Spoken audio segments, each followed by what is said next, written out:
Éric Matelot, bonjour. Bonjour. Tu es encore présent sur le salon de Rambouillet. Ah oui, merci. Toujours avec tes belles armes d'artisan. Bah oui, on essaye. Ah oui, oui, tu es descendu de ta montagne. Exactement, tu, ça fait. tu es venu nous présenter quelque chose de vachement sympa. Voilà. Alors qu'est-ce que c'est? Vas-y. Alors donc, ce qu'on a proposé cette année, c'est un triple express africain. Donc spécialement pour la chasse en Afrique, mais enfin on peut également utiliser dans d'autres endroits où il y a du gros gibier, enfin du gros gibier assez puissant. En 375, on peut tirer le sanglier, le cerf, il n'y a aucun souci. Le cerf, l'ours, enfin des choses, des gros animaux. En battu, l'ours, on ne le fait pas beaucoup. Mais en effet, le sanglier ou le cerf, on peut très bien le tirer au 375. Oui, il n'y a pas de souci. Voilà. Alors donc, on les sort en 375 pour les premiers calibres, on va dire, africains. Et après, on monte 450-400 et voire 470. 470, oui. Nitro Express. Oui, oui, bien sûr. Voilà. Voilà. Donc les fusils sont donc des triple express avec 3 détentes. 3 queues de détente, voilà. Oui. Une détente pour chaque coup. Coup droit, coup gauche et coup du bas. Voilà.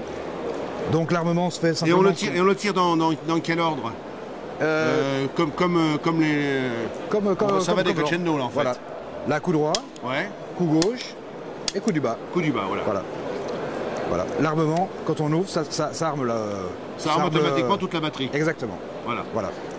Et les 3 sont armés en même temps, il n'y a pas d'effet de recul pour le réarmer. Hein. Pas du tout. Parce qu'au moins c'est du très sérieux. Ça, voilà, exactement. Parce que ça s'arme ou ça s'arme pas des fois, alors que là, il n'y a pas de doute, ça se fait. Là, tout est armé. Voilà. Là, actuellement, on a une version avec extracteur. Oui. Voilà. Mais on va travailler dans l'avenir avec une version à éjecteur. Pour avoir une rapidité, les guides de chasse apparemment seraient intéressés pour avoir quelque chose de plus, plus rapide. Donc ça, on va réfléchir un petit peu à ça.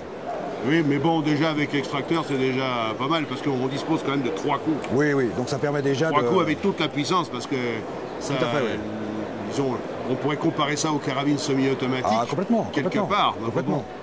De très loin. Exactement. Dans l'usage. Voilà. Mais avec la pleine valorisation de la munition. Exactement.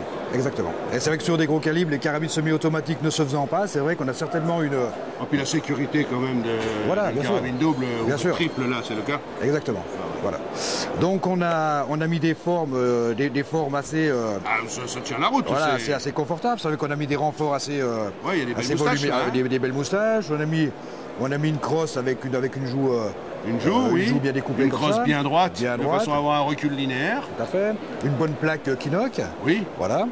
Et donc ça fait une arme assez compacte. C'est vrai que quand on l'a en main, on a une arme qui est bien compacte. Et ça sort à peu près à quel poids ça? Là c'est une arme en 375 qui fait 4 kg, 4 kg 5. Suivant le bois. Voilà, c'est nécessaire. Ah, c'est nécessaire, c'est confortable pour tirer le 375, c'est un minimum. C'est très confortable. Et en calibre plus gros, donc en 450-400, là il tourne à 4 kg 5 kg, entre 4 kg 8 et 5 kg. Voilà. Suivant les accessoires, les calottes, les choses comme ça, là on... Évidemment. Voilà. Bon, donc la version africaine, bon là c'est une version d'une très belle présentation, mais je pense qu'il y a des versions africaines peut-être à la limite phosphatées, quoi. Hein. Oui, bien sûr, pour les guides par exemple, c'est des outils, quoi. Là il faut travailler sur des choses plus rustiques. Ah oui, il y a des belles gravures là qui sont sympas. Voilà, oui, des belles gravures, il y a des belles relimes, il y a un ponté ourlé, enfin c'est joli, quoi. C'est joli. Et c'est traité comme tu traites toutes tes armes là. Bah voilà, on essaye. Mais bon, tu as la version africaine HD. Oui, tout à fait. Exactement. Voilà. Pas Togas, pardon. L'outil de travail. L'outil de travail. Voilà, tout à fait.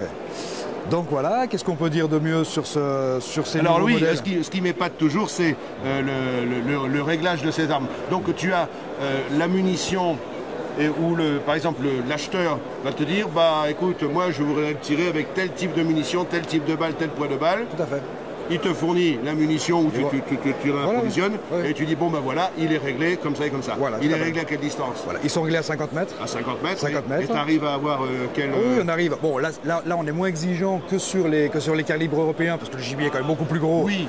Donc là, on va dire, on est moins serré. Donc à 50 mètres, nous ce qu'on veut, c'est mettre les 3 coups dans un cercle de 8-10 cm.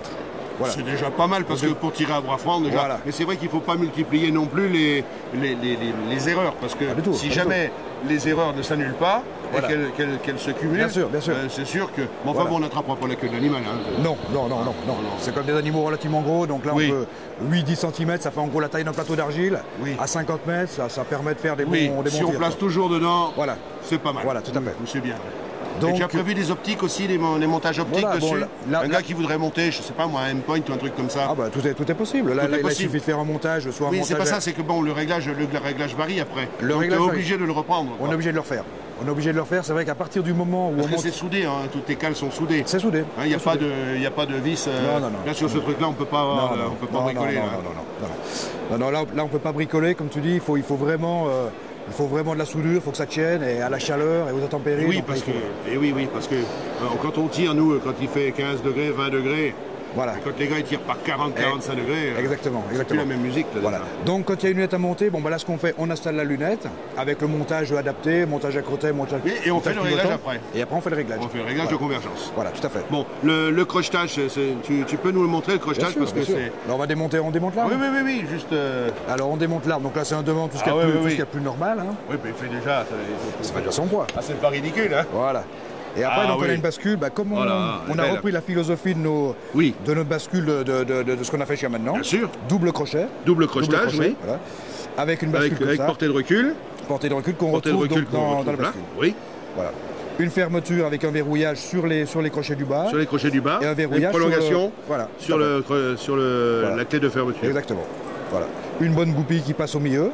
Ah bah il faut une bonne goupille, hein, voilà, là. Tout à fait, une bonne goupille. Mais enfin bon, avec les portées de recul, de toute façon la goupille ne travaille pas. Hein. Non, très peu. Très peu. Bah Eric, félicitations. C'est beau. Merci, je te remercie. Belle machine. Voilà. Belle machine et je peux te souhaiter tout le succès qu'elle mérite.